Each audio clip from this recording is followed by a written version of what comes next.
Hello teacups, what's brewing? I was scooching over to make space and then I remembered this is going to be a recap. That looks a bit crooked, let's fix you. Oh, I'm starting well. Foodie Beauty, Everyday Mariam, Chantal updated us with a live stream while I was sleeping at some point called Bring Me to Life. So we're going to take a look at that today. I am hoping I can get this filmed before my sourdough needs to be turned again. It's my first time baking with my new starter. I'm not sure if it's strong enough. We're going to see how it goes. So Foodie is in the living room. It's quite dim. Most of the lights are off, but there's a couple of lamps going. This was live streamed when I was watching it about 9 hours prior. So about 1 a.m., something like that. She says that she has been hating social media for the last few days. I mean, fair, but also I'm still suspicious. If she doesn't travel soon, then we will know what happened. She says she's not sleeping all day, but sleeping between prayers sometimes, yeah? So she's awake for a grand total of 30 minutes a day? Good job. Starts talking about reactors for a sec. This will be a reoccurring theme as this live goes on.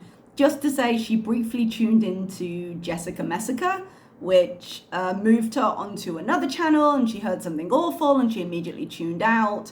Good job not engaging. Just excellent choices all around. I always think it's a little bit interesting the people she chooses to watch, because like sometimes she's mentioning some of the bigger reactors which you would expect to come up or be suggested, and then sometimes she's mentioning smaller ones and you know she's just everywhere she can be no matter what she says. Now, she puts on makeup to show everybody how much more alive it makes her look, and that just kind of sounds like an excuse so that she can say, oh yeah, no, look, I was just showing you guys, and justify it because she said she wasn't going to wear it for Ramadan.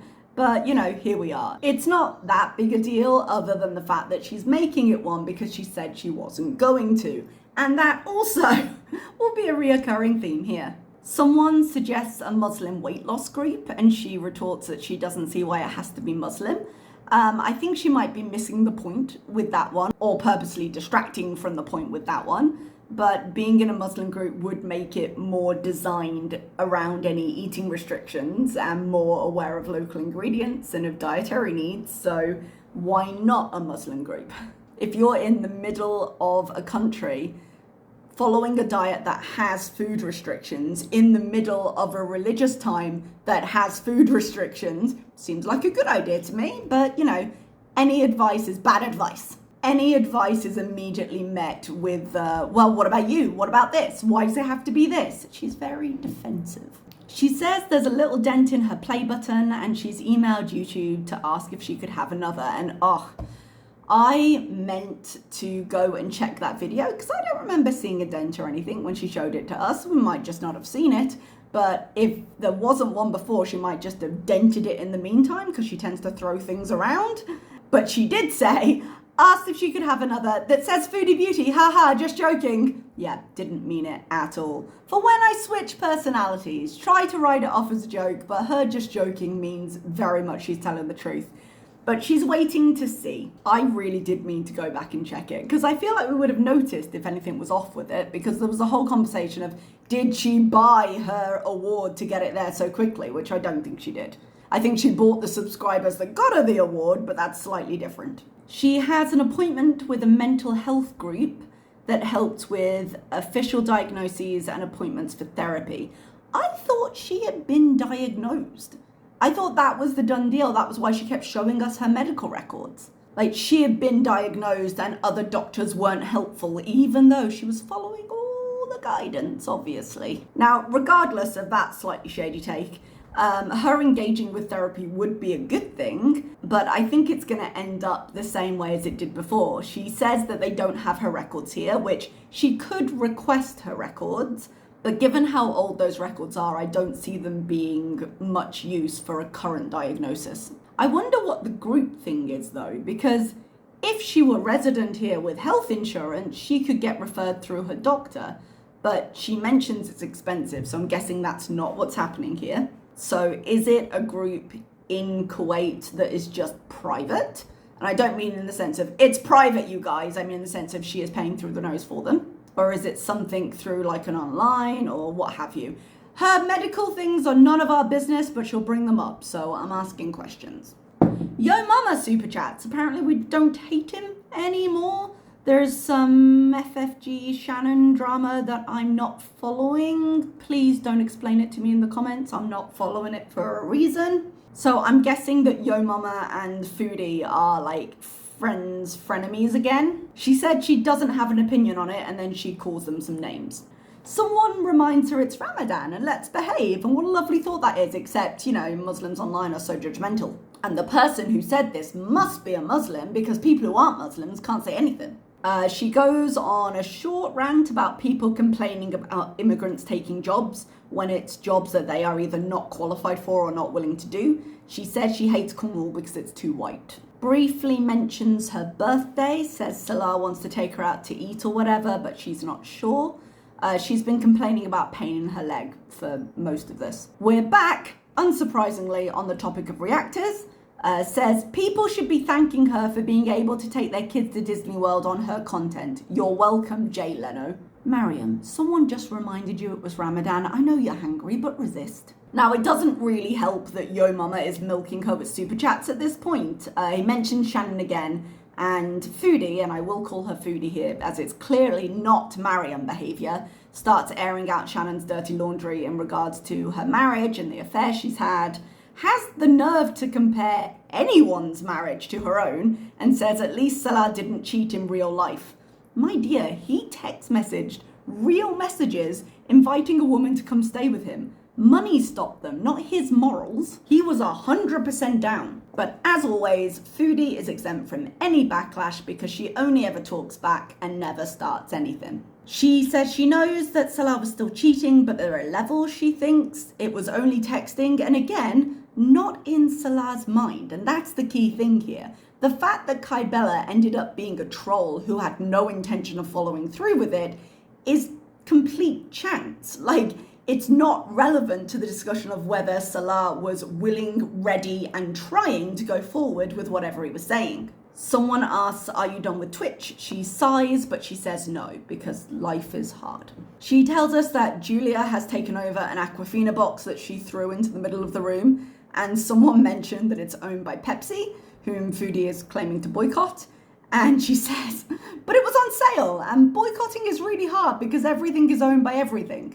Because nothing actually means anything to her once it becomes inconvenient. She later says, at least now I know, like it's going to change any of her behaviours. Now don't get me wrong, boycotting is difficult. And precisely the reason people do it is because the issue is important enough to them for them to go to that inconvenience. But much like I said last React, everything is important until it makes her uncomfortable in some way. She says, well, I'm sorry, but I need to live. She changes the topic to Kate Middleton because someone mentions her in chat and her cancer announcement. Man, the Palace mishandled that whole deal, didn't they? Jeez. I know this isn't really the place for that discussion, but I was following it. There do tend to be embargoes on talking about a lot of things to do with the royal family in the press. Like, it's quite heavily controlled in that way, so getting information, like, if you want more in terms of the scandal and the disappearance and the conspiracy theories, you do have to go online for that. But I've been gripped, I tell you. Someone asks how her blood sugar is doing, and she says, I don't know, I don't test it anymore. And she admits she needs to get back on track. You are on a medication to control blood sugar, and you can't be bothered to do a 10-second test from home to check if the medication that is literally stopping you from falling into a coma is working? Damn. The conversation goes briefly back to Kate Middleton again, and she says that the news highlighting problems just highlight the problems with the rich and famous and don't care about the peasants dying every day. This coming from the woman who claimed to be boycotting and wouldn't change her brand of water because the other one was on sale. So let's not throw too many stones here. Starts imitating tea and sass. Your mama sees that as an opportunity and super chats again about breezing, which gets Foodie onto the topic of garlic bread. Blue Pot makes a very apt comment asking what the difference between a full-blown affair and a partially blown one is, and it seems to hit a nerve. She rants a little bit about how people come for her relationship and turns it back to Shannon to avoid answering the question. Someone, quite rightly, tells her not to answer questions about your ex-friend's husband because reaction channels are waiting to make money off it. There are lots of reasons not to talk about that particular topic online, but good job picking up on the only one she has a chance of actually caring about. However, it is too late. She talks a bit more about how people are pathetic and then says, okay, let's be positive, I guess, and it could not be more begrudging. She says, it's hard for me to control my mouth, it's something I struggle with, and then laughs a little and says, that's between me and Ella, like she knows she's making a joke when her whole rant about that was completely serious as she was calling out the rest of the Muslim community. There's a short conversation about some comments she had about her choice to cover a Madonna song during Ramadan. Someone in her chat, even though they're doing it in a roundabout way to make fun of the people making fun of her, someone in her chat suggests the name Everyday Heretic, and I don't think they intended it to be as funny as I found it, but I snorted and I need it to happen. Later, when this arc is over and she is back in Canada and trying to pretend that it never really happened and trying to make it look like she's in the control of the joke when people find her a laughing stock, that is the name she will choose for her channel. Ha ha ha, guys, look, I'm in control of this. Someone asked to see the wart on her finger. Why? She says she needs to put salicylic acid on it, but except she doesn't call it salicylic acid. She needs to get it frozen off is what she needs to do. We're now talking about songs that she used to listen to that are now ruined for her because she connects them with the Nada era and Dee Dee and all the rest. She said she wants to be happy, but she acknowledges that being healthier would help her get there, but if she doesn't get to eat pizza, she feels like she won't be happy either. And she does clarify about this a little bit in the sense of, she doesn't mean it if she doesn't get to eat pizza, because healthy people can have a slice of pizza. It's if she doesn't get to binge on pizza. She wants to eat a whole pizza, and it's going to be problematic to keep doing that if she's also trying to be healthy. She says she's hungry. She looks at the time and it's 1 a.m. She wants to order sahur, but she's already ordered today. By today, I'm assuming she means tonight because she was supposed to be fasting. Sahur isn't for quite a while yet though, and she's literally got nothing moving but time, so there's no reason she can't just make it herself. She has the AC on 15, and how is she not dying of hypothermia in there? Like, it's about 30 degrees here, and I'm starting to feel the heat a little more. I had my fan on in the living room, which I've now turned off, and I've put my AC on while I film here. I have my AC on 23 or 24 degrees. I know that seems like it wouldn't do anything, but temperatures hit differently inside. 15 is going to be an icebox. Oh, someone seems to ask about Nada's channel and why she hasn't struck him, but I don't see the question in chat, and I might have missed it, but I don't know if maybe the person got blocked later. Maybe they're going through after, because she answered it, so maybe they're going through after and blocking the people who asked so they don't have to deal with them again. But in which case, why answer it? Why not just block them and move on? She says that she has, and she used to, and she didn't show her full list of reports, but she did say she was going to do that and then didn't. What a surprise. But admits that she struck him less than others, as mostly he's out of mind and she doesn't see his channel come up, presumably because it's smaller. But it's not like she's not going to be watching it, you know? And he's done a lot worse to her in many ways with a lot more information than a lot of other people have. So I guess what I'd say about it is, well, then there's no problem showing the full list of reports that you already promised us, because you said you would do it anyway, right? So we can see precisely how many times you've reported him. There's a little bit of back and forth, and she says the last unhealthy grocery haul she didn't show us. She got half a kilo of cheese, shredded mozzarella, a bottle of French dressing, which she admits to having drunk before, bags of chip candies, I don't know what those are, butter, a pack of 20 Indomie, soda and hot Cheetos. Man, that sounds like a night in, doesn't it? She said she's obsessed with food even when she's not ordering out, claims that yesterday she made breakfast and then soup and then the chicken meatloaf she had been talking about and then grape leaves. And it seems that not a speck of this was filmed. I'm guessing she's cooking in the day because they can't order out during fasting times. Restaurants have rules over when they can be open.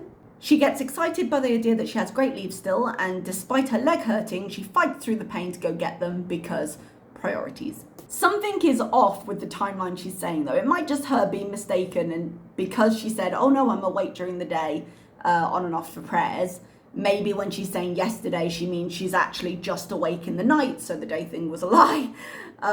Or she does mean yesterday and she's telling on herself for cooking during the day. But either way, the two things together don't seem to match. She's still making fun of breezing. Chantal, if you can't handle the heat, stay off the channels. I mean, how long can you rage about this? Either they matter or they don't. She chokes herself on grape leaves twice. Somehow has the idea that a large part of her audience wouldn't want to watch her choke on them, so she'll just have one more. She wants to do a health journey, says we aren't even going to see it coming, and I believe her, if not entirely in the way she intends. Someone asks if she'll go back to Canada. She says if anything, she would escape the heat, so that would imply next time around for the visa, because if she did go traveling while she was offline, then we'd be talking all of April, all of May, all of June, and then she would go home, presumably. I mean, if she was going to be smarter about the prices of things, and I realize if she was going to be smarter is quite the phrase to use with her, she'd probably travel earlier in June before the schools broke up, so it wasn't high season. But if she didn't travel and she's going to have to, it might go to the beginning of July. So it depends where we are in the visa cycle. Apparently her mum said, why don't you come for the summer? So maybe foreshadowing, we'll see. She does mention a few things she misses. Somebody mentions her checking Salah's incognito tab, and she says she's not going to live her life checking people's incognito tabs, which is quite a big turnaround from the narrative when she returned and she was going to be checking everything and he wasn't going to have the chance and there was no way because everything was going to be an open book. And I think we were pointing out that there was going to be no way to police that. He was going to be able to find opportunities, and just because he showed her one thing didn't mean he didn't have others. So something's going on there. I don't know if Salah put his foot down and was like, hey, happy to do business, but let's not take it too far, or what exactly happened, but apparently now she's all hands off. I guess there are some things, like anything, ostrich, head in the sand, there are some things she doesn't want to deal with, so she's just not dealing with them. He just has to be more present in fake loving her. So her battery runs low and she has to go. And that is the end of that stream. So that's where we are with her. As I said before, please don't fill me in on the drama going on in the community. I'm not interested. It's not what I'm here for. But if you've got any other thoughts, please feel free to leave them down below. We are getting closer and closer to the end of this month. She has got literally, it's the 23rd, she's got 10 days. Now, her cooking off camera and being busy and hating social media could have been the fact that we're coming near to the end of payday, could have been the fact that she's traveling, but push is starting to come to shove, and we are going to see what happens. All right, everyone, I will leave you there. Thank you so much for joining me, and I'll see you next time. Bye-bye.